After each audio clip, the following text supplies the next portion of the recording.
Autoethnographer'S Tale. As scholars have recognized that many of the phenomena in which we are interested are complex and require deep inner reflection as well as equally penetrating examination. Qualitative approaches have become accepted and even embraced as empirical methods within the social sciences, because quantitative approaches like self-report measures often fails to capture the colorful essence of such phenomena.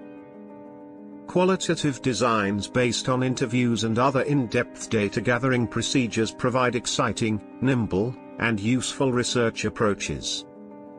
For many of us, the question has been how to choose between approaches and how to learn the various methods. Many previous descriptions of the various qualitative methods were not clear enough, making it difficult for novice researchers to learn how to use them. If it piques your interest, you should learn with me. Learn about how to conduct qualitative research that requires such delicate, concise and thorough descriptions of its approach. As the canvas is painted before your eyes, learn how by example how to use these methods. Autoethnography differs from other types of qualitative research.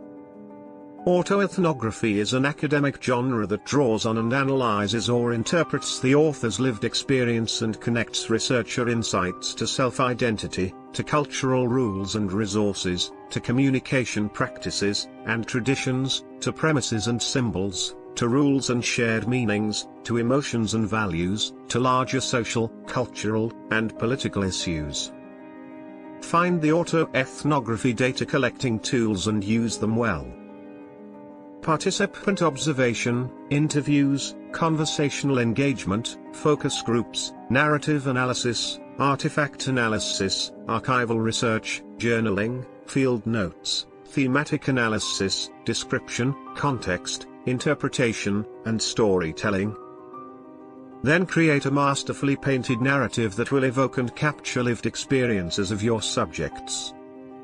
Most autoethnographers use a multi-pronged, layered, hybrid approach to research social phenomena and craft compelling narratives about human social or cultural phenomena, drawing on various methodological tools common in qualitative inquiry. As anthropologists set out into the world in the middle of the 19th century to study and write about exotic or primitive cultures, they pioneered the practice of ethnography. They observed, documented, and systematically analyzed people and their cultural practices. Then illustrated in their findings a systematic interpretation of culture that deepened understanding of the subject's life world.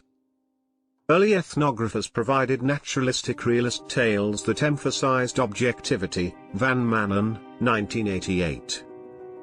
These trailblazers recognized and wrestled with the issue of how to render textual accounts that provide clear, accurate, and rich descriptions of others' cultural practices.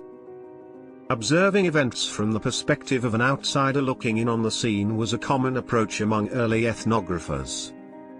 It was clear that the locals were aware of, and adjusting to, the presence of these outsiders.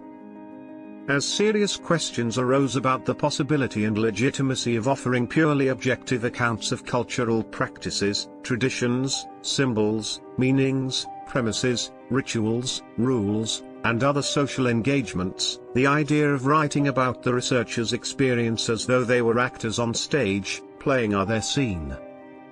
After all, aren't all qualitative researchers human actors playing out a story?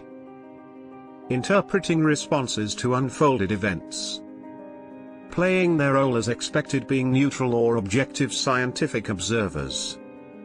Yet still, being human autoethnographers, can we listen, view and experience cultural and historical premises, rules, and backgrounds? These first-hand tales and not be inextricably impacted or influenced?